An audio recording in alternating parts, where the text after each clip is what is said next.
Cambridge English, IELTS 10, published by Cambridge University Press and Cambridge English Language Assessment, 2015. This recording is copyright. CD 1. Test 1.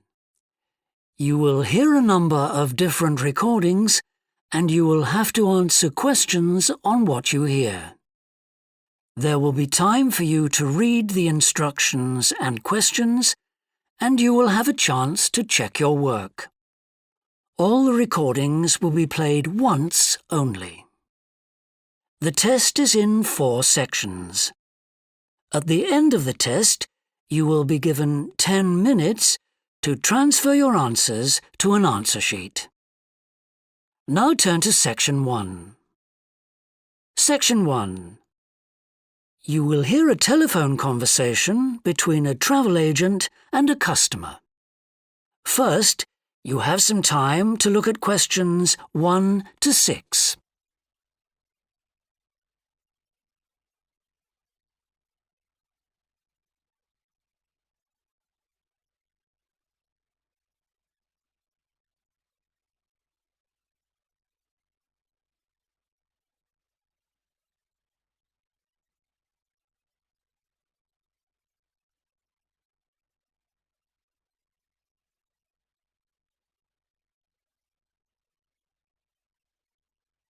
You will see that there is an example that has been done for you.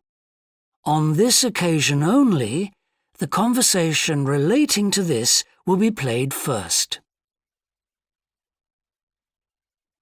Good morning, World Tours. My name is Jamie. How can I help you? Good morning. I want some information on self-drive tours in the USA. Could you send me a brochure? Of course. Could I have your name, please? Andrea Brown. The customer's name is Andrea Brown, so Brown has been written in the space. Now we shall begin. You should answer the questions as you listen because you will not hear the recording a second time. Listen carefully and answer questions 1 to 6. Good morning, World Tours. My name is Jamie. How can I help you? Good morning. I want some information on self-drive tours in the USA. Could you send me a brochure? Of course. Could I have your name, please? Andrea Brown. Thank you. And your address? 24 Ardley Road. Can you spell that? Ardleigh Road. Postcode? BH5 2OP. Thanks. And can I have your phone number? Is a mobile all right? Fine. It's 07786 643 091. Thank you. And can I ask you where you heard about World Tours? From a friend, or did you see an advert somewhere? No, I read about you in the newspaper. OK, I'll get the brochures in the post to you, but can I give you some information over the phone? What kinds of things do you want to do on your holiday? I'm interested in going to California with my family. I've got 2 children, and we want to hire a car. OK, we have a couple of self-drive tours there, visiting different places of interest in California. The first one begins in Los Angeles, and there's plenty of time to visit some of the theme parks there. That's something on my children's list, so I'd want to include that. Good. Then you drive to San Francisco. From San Francisco, you can drive to Yosemite Park, where you spend a couple of nights. You can choose to stay in a lodge or on the campsite. I don't like the idea of staying in a tent. It'd be too hot. Right. And the tour ends in Las Vegas. OK. The other trip we can arrange is slightly different. It starts in San Francisco, then you drive south to Cambria. Someone told me there's a really nice castle near Cambria. Will we go near that? Hearst Castle is on that road, so you could stop there. Good. I'd like to do that. Does this trip also go into the desert? No, it continues to Santa Monica, where most people like to stop and do some shopping. We have enough of that at home, so that doesn't interest us. OK. Well, you could go straight on to San Diego. That's good for beaches, isn't it? That's right. That's a good place to relax, and your children might like to visit the zoo before flying home. I don't think so. We want some time for sunbathing and swimming. Before you hear the rest of the conversation, you have some time to look at questions 7 to 10.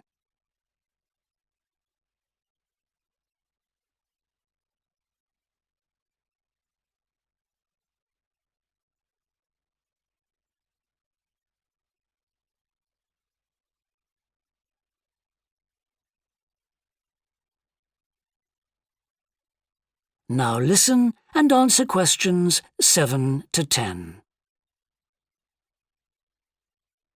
So, how many days are the trips and how much do they cost?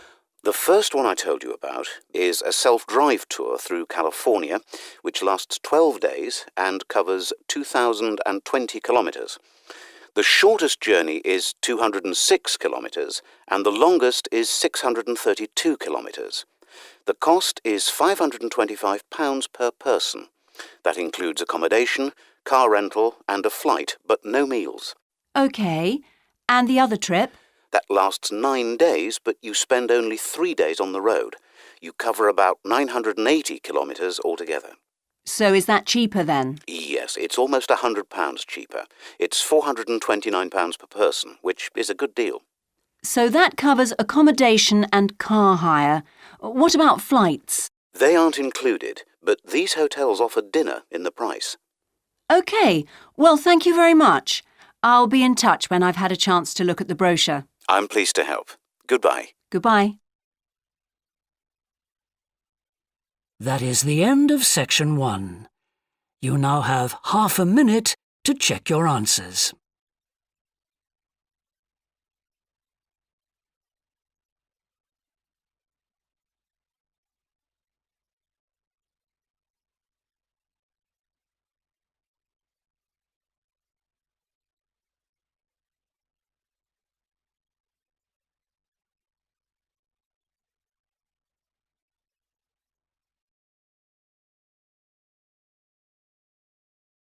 Section 2. You will hear a fitness manager of a leisure club talking to some new members. First, you have some time to look at questions 11 and 12.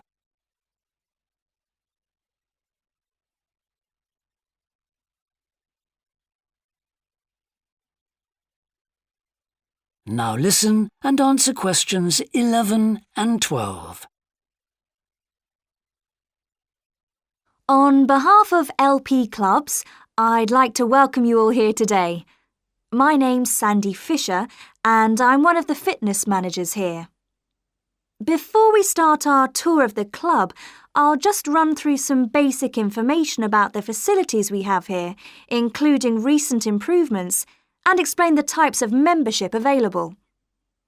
Our greatest asset is probably our swimming pool, which at 25 metres isn't Olympic-sized, but now we've expanded it to 8 lanes, it's much wider. This means there are rarely more than a couple of people at a time in each lane. Unfortunately, there isn't space for an outdoor pool here, but the glass roof on the swimming pool is partly retractable, which means you can enjoy something of the open-air experience on warmer days. Our recently refurbished fitness suite has all the latest exercise equipment, including 10 new running machines and a wide range of weight training machines.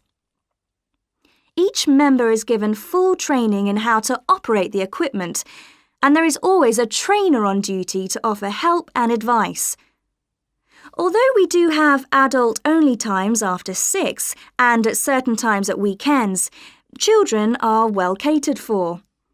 Older children continue to benefit from a wide range of tuition, anything from trampolining to yoga. Before you hear the rest of the talk, you have some time to look at questions 13 to 20.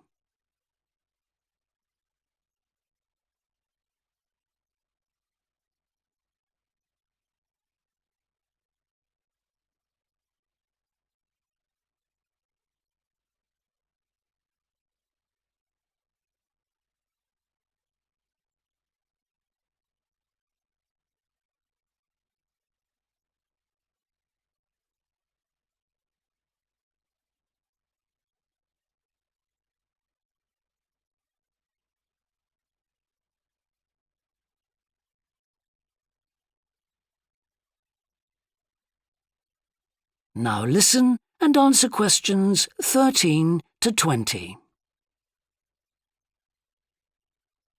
One thing all our members appreciate about us is that we take very good care of them. This starts on day 1 with your personal assessment. You are asked to fill in a questionnaire giving details of any health problems. One of our personal trainers will then go through this with you.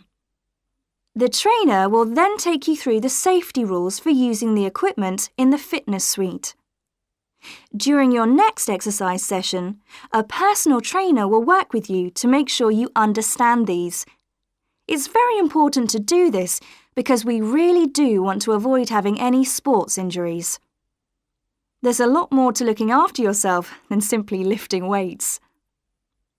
At the end of the personal assessment, the trainer will draw up a plan outlining what you should try to achieve within a 6-week period. This will then be reviewed at the end of the 6 weeks. Now, I'll just quickly run through the types of membership we have available. All members must pay a joining fee of £90 in addition to the rates for the monthly membership fees. Gold membership entitles you to free entry at all LP clubs. There are now LP clubs in all major cities and towns, so if you travel a lot, this will be a great advantage. Individual gold membership costs £50 a month, and joint membership for you and your partner will cost £75.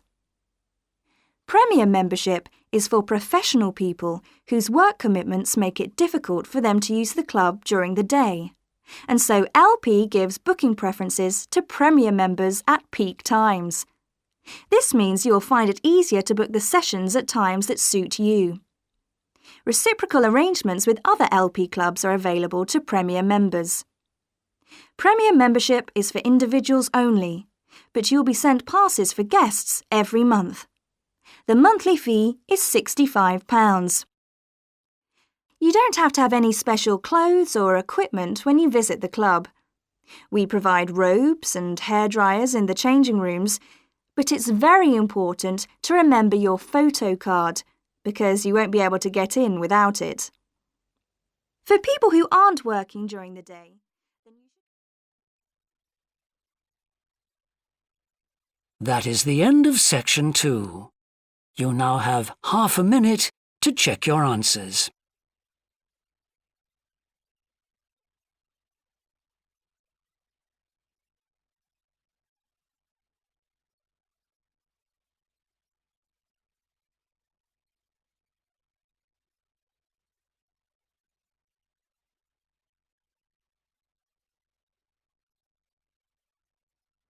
Section 3. You will hear a student called John talking to a professor about a design competition he is entering. First, you have some time to look at questions 21 to 25.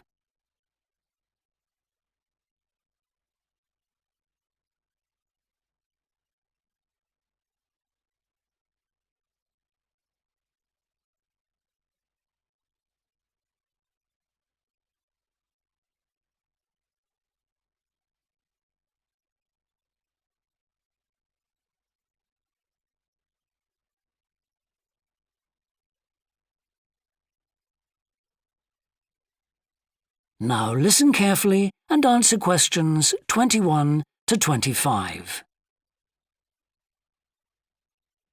Hello, Professor. I'm John Wishart. I'm working on my entry for the Global Design Competition. My tutor said you might be able to help me with it. Ah, yes, I got a copy of your drawings. Come in and tell me about it. What sort of competition is it?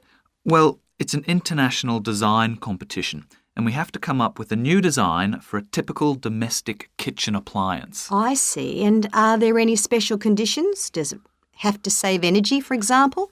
Actually, that was the focus in last year's competition. This year's different. We have to adopt an innovative approach to existing technology, using it in a way that hasn't been thought of before. I see. That sounds tricky. And what kitchen appliance have you chosen? Well, I decided to choose the dishwasher. Interesting. What made you choose that? Well, they're an everyday kitchen appliance in most Australian houses, but they're all pretty boring and almost identical to each other. I think some people will be prepared to pay a little extra for something that looks different. It's a nice idea. I see you've called your design the rock pool. Why is that? Basically because it looks like the rock pools you find on a beach. The top is made of glass so that you can look down into it. And there's a stone at the bottom. Is that just for decoration? Actually, it does have a function. Instead of pushing a button, you turn the stone. So it's really just a novel way of starting the dishwasher. That's right. It's a really nice design, but what makes it innovative? Well, I decided to make a dishwasher that uses carbon dioxide. In place of water and detergent? How will you manage that?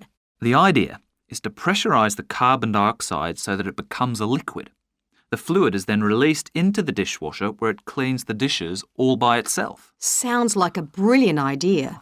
Your system will totally do away with the need for strong detergents. So what happens once the dishes are clean? Well, to allow them to dry, the liquid carbon dioxide and the waste materials all go to an area called the holding chamber. That's where the liquid is depressurised and so it reverts to a gas. Then the oil and grease are separated out and sent to the waste system. It sounds like you've thought it all out very thoroughly. So what happens to the carbon dioxide once the process is complete? Not wasted, I hope. Actually, that's where the real savings are made. The carbon dioxide is sent back to the cylinder and can be used again and again. What a terrific idea. Do you think it will ever be built? Probably not, but that's okay. Well, I'm sure a lot of positive things will come out of your design. Before you hear the rest of the discussion, you have some time to look at questions 26 to 30.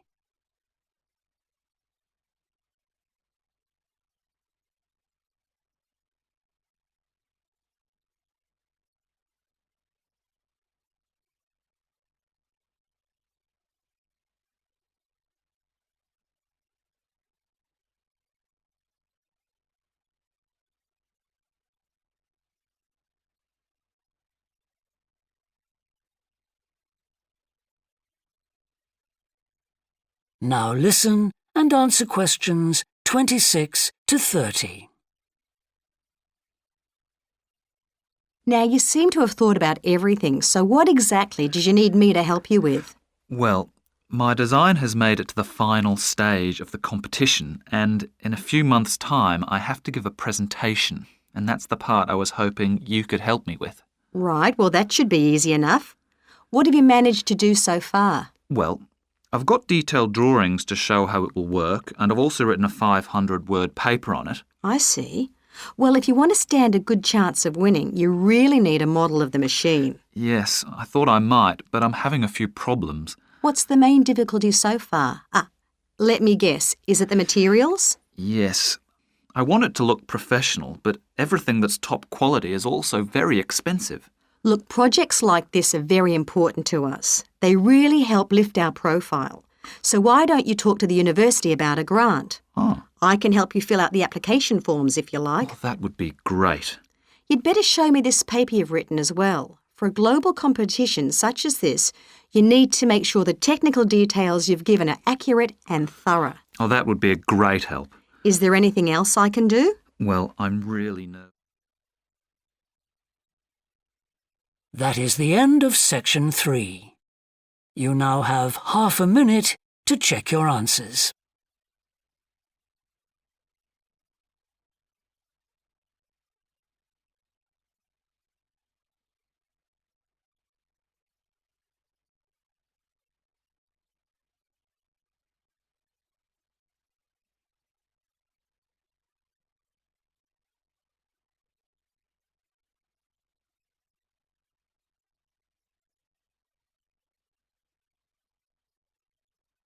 Section 4.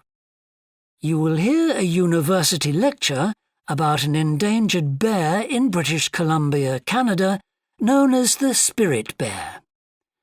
First, you have some time to look at questions 31 to 40.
Now listen carefully and answer questions 31 to 40.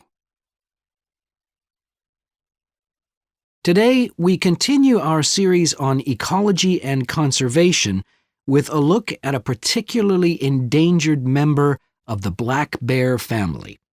1 in 10 black bears is actually born with a white coat, which is the result of a special gene that surfaces in a few. Local people have named it the spirit bear, and according to the legends of these communities, its snowy fur brings with it a special power. Because of this, it has always been highly regarded by them, so much that they do not speak of seeing it to anyone else. It is their way of protecting it when strangers visit the area. The white bear's habitat is quite interesting. The bear's strong relationship with the old-growth rainforest is a complex one. The white bear relies on the huge, centuries-old trees in the forest in many ways. For example, the old-growth trees have extremely long roots that help prevent erosion of the soil along the banks of the many fish streams. Keeping these banks intact is important because these streams are home to salmon, which are the bear's main food source. In return, the bear's feeding habits nurture the forest. As the bears eat the salmon, they discard the skin and bones in great amounts on the forest floor, which provide vital nutrients. These produce lush vegetation that sustains thousands of other types of life forms, from birds to insects and more. Today, the spirit bear lives off the coast of the province of British Columbia on a few islands. There is great concern for their survival, since it is estimated that less than 200 of these white bears remain. The best way to protect them is to make every effort to preserve the delicate balance of their forest environment. In other words, their ecosystem.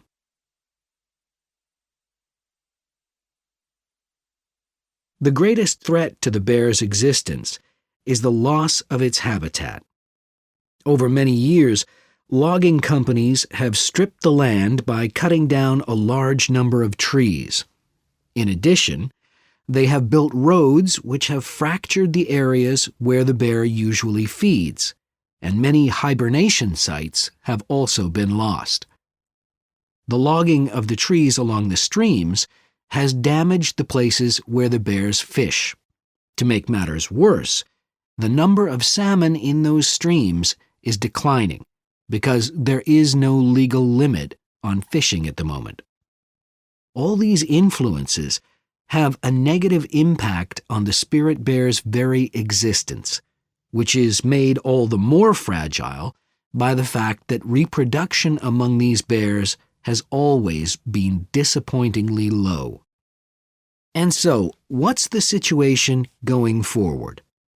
Community organizations, environmental groups, and the British Columbia government are now working together on the problem. The government is now requiring logging companies to adopt a better logging method, which is a positive step. However, these measures alone may not be sufficient to ensure a healthy population of the spirit bear in the future. Other steps also need to be taken. While it is important to maintain the spirit bear's habitat, there also needs to be more emphasis on its expansion. The move is justified as it will also create space for other bears that are losing their homes to damage. That is the end of section 4. You now have half a minute to check your answers.